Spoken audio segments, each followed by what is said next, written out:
So thank you very much for joining me all this morning over your lunch break. So climate change for over 100 years has been a global scientific matter of fact. It was science that discovered anthropogenic climate change, and there are many published histories of the scientific steps by which we accumulated knowledge of climate change. These facts have been scientifically packaged in different disciplinary journals and reports, and not least within global scientific bodies like the Intergovernmental Panel on Climate Change. Arguably, these facts are beyond experience. They're global. We're talking about global greenhouse gas emission budgets and so on. So these are things that have been, up until maybe quite recently, quite beyond our lived experience. Indeed, they've been future-centric facts in the sense that many of these facts have not been things that have measured now, but are things that are projected to come in the near to long-term future. But Bruno Latour distinguished between matters of fact and matters of concern. And social scientists and humanities scholars have been spending a great deal of the past 20 years trying to look at how these scientific matters of fact have been translated into matters of concern in places where people live, translating climate change into things that people care about. But this is, of course, something completely different, because a matter of fact is something that can be proven within one particular social sphere, within one particular discipline, for example, or set of disciplines. But turning that into a social matter of concern, setting facts free in society, this is a much messier process. And so concerns start to become some kind of hybrid construct of values, what we value, what we care about, of our culture. Concerns are linked to our cultural histories and backgrounds, of what we want to and can take action on. It's based on politics. And of course, it's also based around our life worlds, our understanding of the place where we live, our lived experience. And it's that I'm interested in today in this paper, Portrait of a Climate City. I want to look at today how climate change as a matter of concern is transforming the places where we live, that it's changing how we conceive of the places where we live and how we ought to live in those places. And I'm going to specifically focus on the city of Bergen, which is a unique case because it has a long, long history, over 1,000 or almost 1,000 years, 950 years of living with unique rain, known as the wettest city in Europe. And how has that identity and sense of place and culture changed when confronted with climate change? So what I'm going to talk about today is based on a paper that was published last year with colleagues Eleanor Johnson, Kirsti Flottem, Shira Kvendok, Arjan Wardecker, and Werner Kraus. Particularly, the paper had two main goals, and they are also the goals of the talk today. So first of all, I want to look at how climate change is being translated into a matter of concern in Bergen's culturally mediated public spheres. When people talk about climate in Bergen, what are they drawing on? When the people talk about Bergen as a place and the weather here, what are they drawing on? How is climate bubbling up into these public conversations and discussions in public spheres of Bergen? And how, in turn, is this concern affecting Bergen's identity, affecting the way we conceive of Bergen as a city, as a place where we live?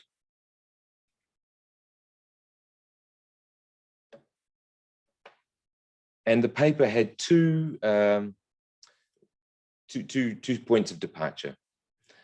Conceptually, it tried to do something a little bit different. While a lot of studies will focus on maybe one avenue by which we become aware in public of climate change and act on it, for example, how science is channeled into policy, or how a particular policy can change how people conceive of their city and live with the climate in their city, or or how a particular event can trigger this. We tried to look at this together. We tried to have a holistic concern for how this concern for climate change is co-produced, is mutually produced and stabilized where different processes converge. So we see that climate change didn't enter through Bergen and become a matter of concern through any one channel, but was rather built up at the convergence of multiple different processes that were converging in Bergen. And we see some evidence, we've assembled some evidence, particularly between the period of 2000 to 2010. And I really like this photo here. This was taken at one of the school strikes in March of 2019. And the placard that this young lady is holding up, to me, really sums up how concern is a much messier construct. So we've got climate change mixed in with whales with bellies full of plastic, with greenhouse gas emissions, with oceans full of plastic. So suddenly multiple different environmental concerns somehow get cobbled together in a kind of a process of bricolage into a particular concern that is unique to a certain place, so unique to Bergen. And we're going to look at that in a minute. This is conceptually how we are interested in seeing how concern comes together in Bergen.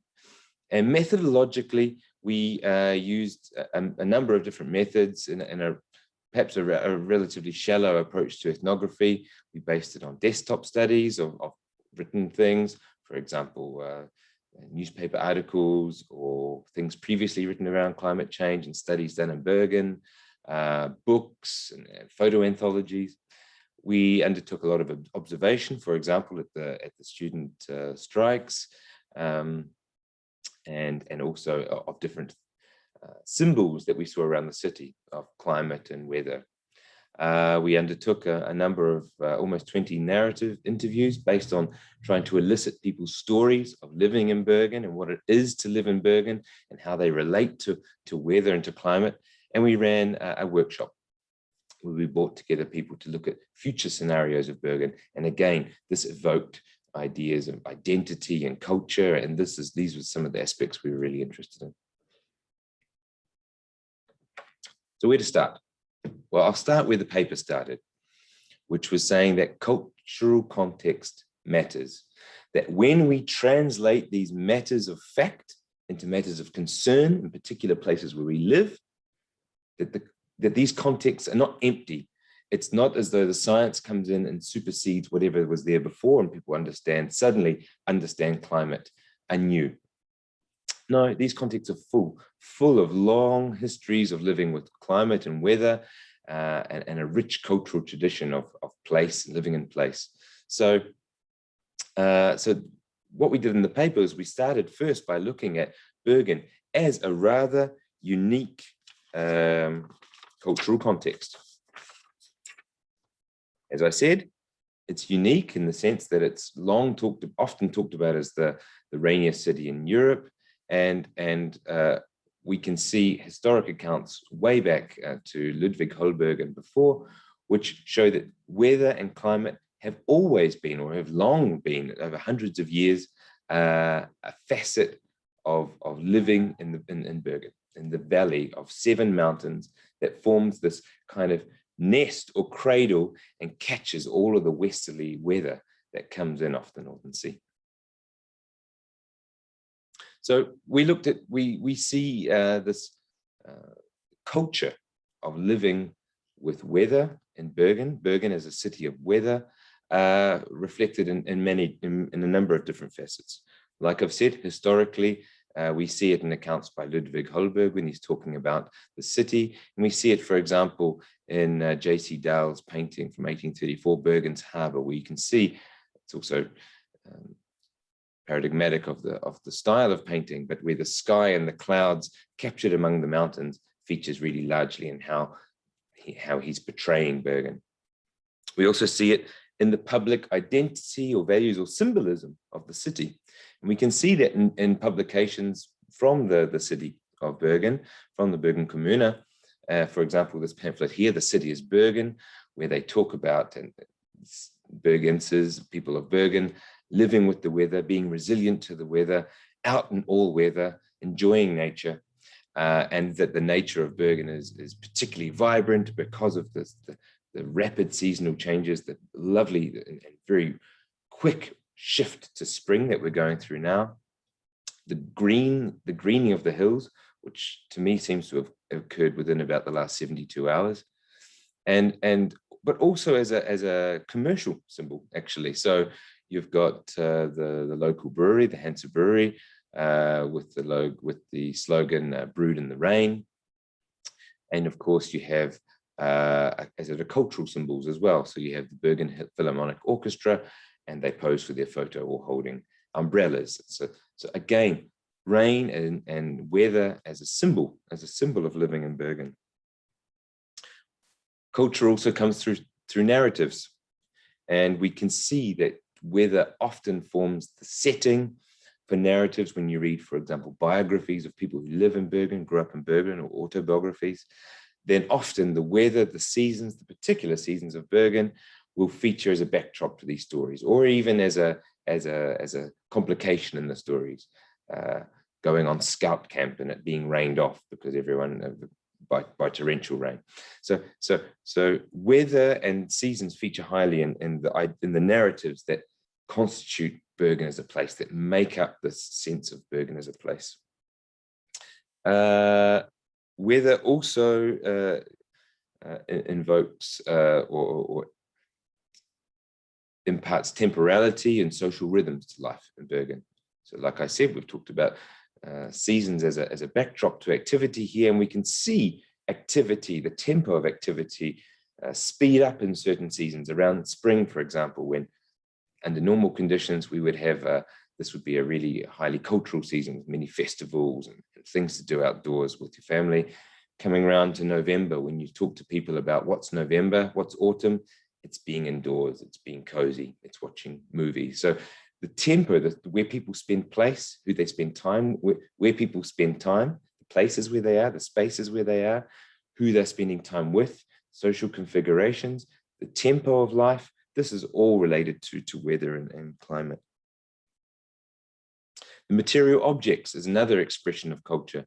And of course, this is most obviously shown in the prominence of umbrellas and the umbrella culture that people joke about in Bergen, where people are always forgetting their umbrellas on the bus or on the outside a shop or something, and basically people just appropriate umbrellas from places where they find them. So there's this kind of notion of a shared umbrella culture here. And of course, rain clothes.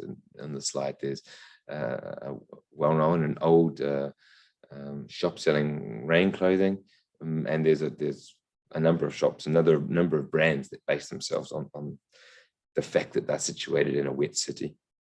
And practices. So water management. Bergen has one of the oldest, if not the oldest, system of waterworks, of stormwater and sewage in Norway. And this is a source of pride to people who work in that sector. And water management is a specific practice that is developed in Bergen, as has meteorology. Ever since Wilhelm Berknes started the School of Meteorology in Bergen in the early 1900s, which in fact preceding the university here, then this has been a hub of modern meteorology. And as I talked to in one of my interviews with people about this, about living in Bergen and the culture here, it's also something to do with what Bourdieu would call habitus. So our kind of how we kind of bodily take on our lifestyle of living in Bergen.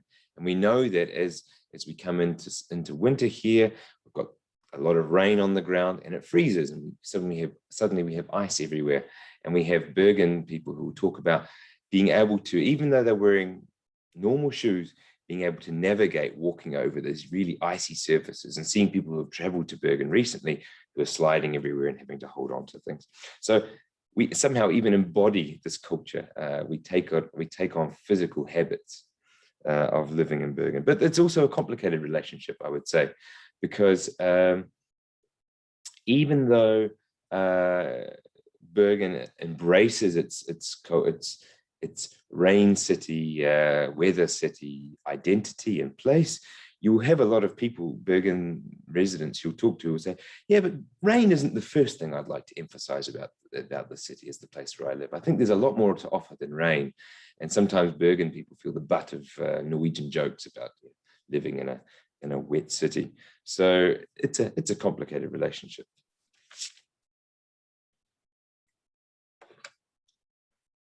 We then went on, having mapped this kind of cultural context, this Bergen as a city of weather, we went on to see what were the various influences that were converging in Bergen between 2000 and 2010 and since, that have developed, co-produced concern for climate change and stabilized it in the Bergen public sphere, so that when you start a conversation in different public spheres around Bergen, if it's within the town hall, if it's within a museum, if it's within a school, if it's within a construction firm, wherever you are, in the different shapes that these public spheres are in the city of Bergen, how is climate being solidified and stabilized as a matter of concern that people raise and consider when they're thinking about how to act?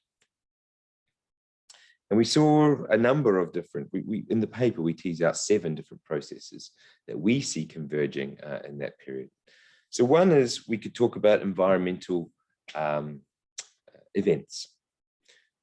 And there's a lot written about the landslide at Hatlestad Terrace in 2005, where a number of lives were lost, and how that acted as an event that triggered interest, that put climate adaptation on the political and policy agenda for the city of Bergen, and how since those events it captured the political and public concern, and this was then translated into new policies, and this is an ongoing concern because there are landslides every couple of years, and people are losing their lives. There was one in 2017 in Australia, I think.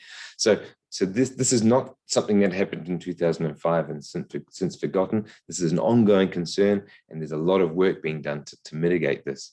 But there were other events that people appeal to when they're talking about climate change and how climate change is emerging as a matter of concern in Bergen. And often, well, I think 3 of the 20 interviewees, and then also at the school strike, this idea of this event in 2017 where a whale was found on an island just not far off Bergen with around 30 plastic bags in its stomach and therefore no food, and it was euthanized and killed. And people relate climate change to that. And that's interesting because possibly experts working in climate science would say, yeah, but plastics in the ocean is one issue, but it's not really connected to the climate issue. Of course, since it's all connected, we're living in social ecological systems, but nonetheless, those 2 things are not often confounded. But in Bergen, it seems that this is part of how people construct climate concern here. We'll come back to that at the very end. Also, people's concern for the changing seasons and what that does. This is the photo taken overlooking Ulriken and Svartedike Dam, just down where I live in Bergen. And a lot of people told stories about climate concern and framed it in terms of, yeah, we're not getting the snow that I seem to remember that we had when we were kids. And I felt like I could go up in the snow and ski down a lot more when I was a kid. And actually, while we're on the topic, there weren't so many trees on Ulriken back then. And so it was a lot easier to ski down. And so all these environmental changes, climate, but also local environmental changes like the reforestation of the mountains. These are things that all get tied up in climate concern. Science, of course. Climate science has been another major process that has put climate change on the map in Bergen and made it a matter of concern. We talk in the paper about 3 different processes, 3 particular ways, rather, that we see science having come into the Bergen public sphere. One is, of course, a center of excellence, the Björknes Center, which began as a small center of climate scientists. I think they numbered 30 in the beginning, and nowadays there's over 200 people affiliated to that center from, I can't even remember, something like 30 countries. So it's a really big, major, and globally recognized center of climate science here in Bergen. And as that center grew and took shape in Bergen and attracted international scientists, so it attracted local attention too. And so you see the media starting to go more often to talk to scientists and see what they have to say. At the same time, there were reports being put out from Cicero, there's a climate center in Oslo, and they were also changing. They were showing that this idea that Norway was rather resilient to climate change for a number of different reasons, because of its wealth, because it's where it's situated, and so on. That suddenly they said, well, this is a little bit more complicated than that. It's a differentiated picture, and actually certain places will be more vulnerable than others. And then I really like this figure. It's probably quite small on the screen, I'm not sure, but it shows Norway, and it shows changes in autumn precipitation, projected changes in autumn precipitation. And this really works like it looks like a bullseye right over top of Bergen. So suddenly Bergen, which might have seen itself as quite resilient, yes, we're hardy, we live with the weather, we know how to move on icy ground. Suddenly, yeah, but maybe we're more vulnerable than we thought we were. And now we have a really tight link to science within policy. So there's a really tight science policy interface in Bergen, where science from, for example, the Norwegian Climate Service Center is really being filtered tightly into policy and decision making. Other processes, policy, of course. So, and I ought to say that these processes are mutually reinforcing, right? Or mutually have a mutual influence on each other. So it's not as though we're talking about 7 processes that kind of converge individually and in isolation, because of course policy is tied to science. It's also tied to these events like landslides, but of course it reinforces the science. And so these are mutually affecting each other. That's why we talk about it as co-production, mutually producing this concern across these different processes. So we've got policy. We've got, for example, the climate plan for Hordaland from the county council, or for Vestland now, I should say. And we have the green strategy in the Bergen city. We also have a department that's been at the Bergen City Council since early 2000s, which is devoted to climate and has now gone through another restructure, is now called Klimaetaten. And so this is a unit which is devoted to climate action within the commune, within the municipality. Politics, of course, has a huge role to play.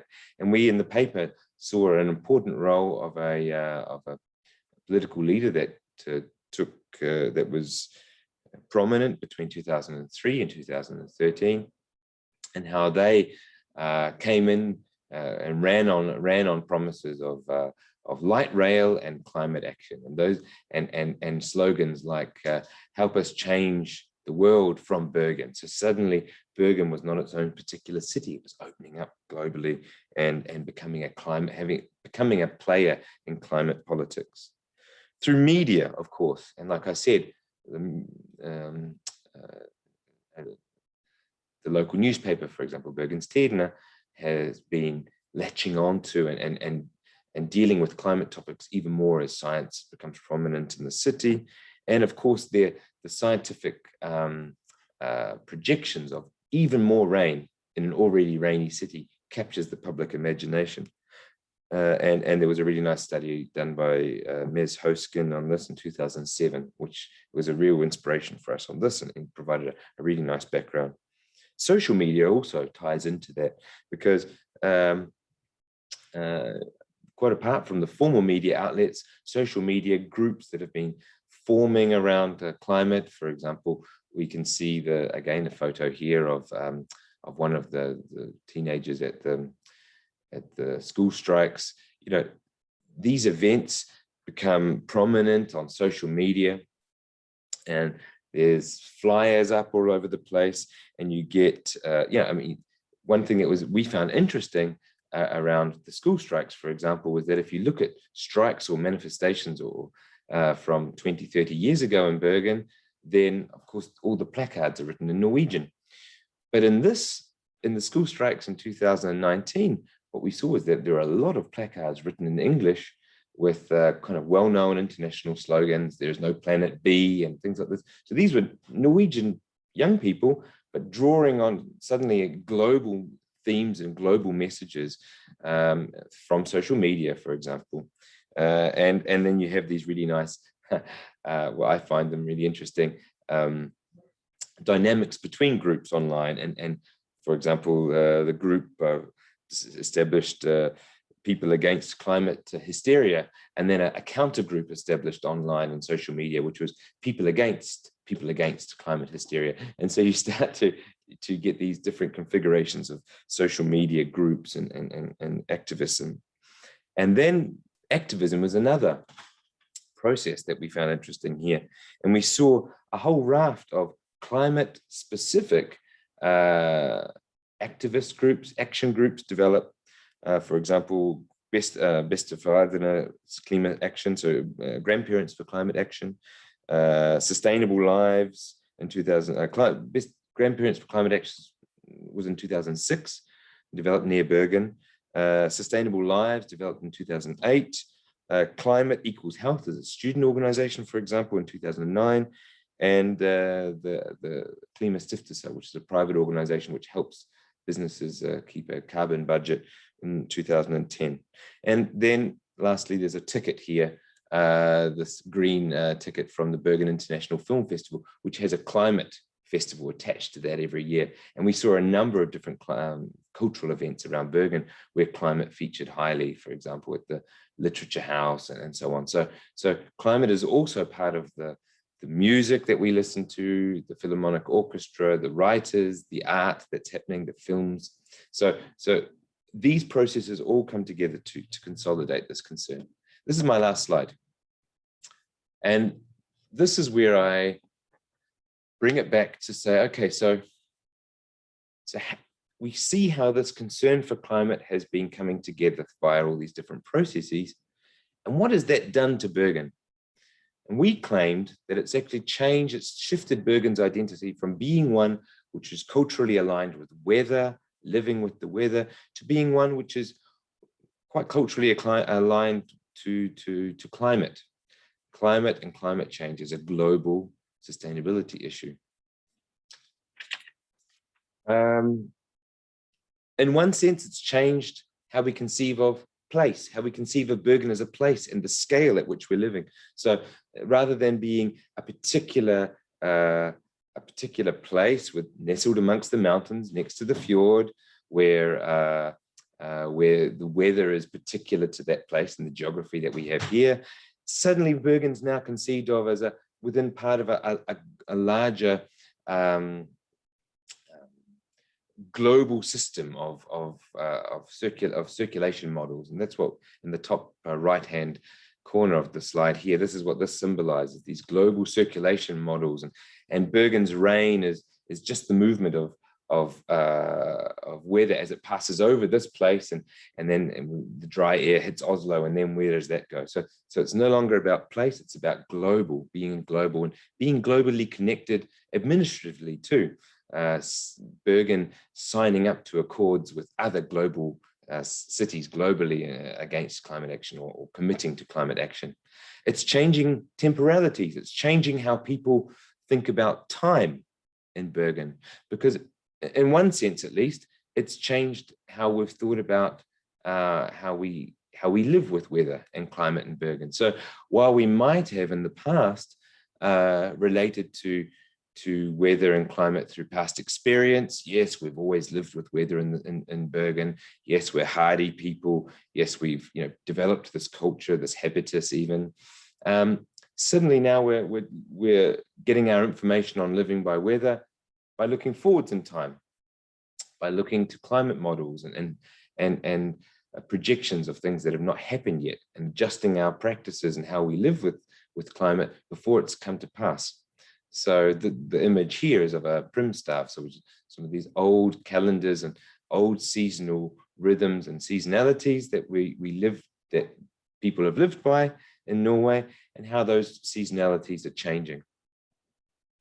It's also changed our identity, which is and I go back to this bullseye diagram that I had in an earlier slide here, where there's now, it's a little bit more ambiguous. This identity of Bergen residents as being resilient and out in all weather is being shaken a little bit. On the one hand, it's used as a way of saying, yeah, we're not too worried about climate change in Bergen, taming climate change. Yeah, we've lived with lots of weather in the past. It's nothing we can't handle.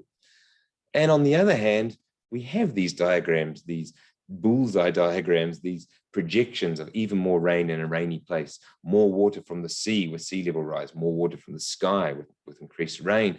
And people are being asked to think, to reconsider their resilience. Are you really as resilient as you think? Can you rely on your past experience when actually the future is going to be beyond any of those experiences? It's changing narratives and how we tell stories about Bergen as a place. So while climate before was part of the setting, this happened in winter, it was cold and snowy, and then we went out and we did this. This happened and these people did this. Now climate and weather itself is taking a different role in the stories. It's becoming the villain, it's becoming the complication in these stories. So, and this is a painting from Hetland, which is a really nice one of Holberg fishing up Bergen residents from floods and rain. And so suddenly the flooding, the landslides, everything that comes with climate change, this is now becoming what the stories are couched around, not something in the background that we just live with. But now it's being brought to the foreground in our stories.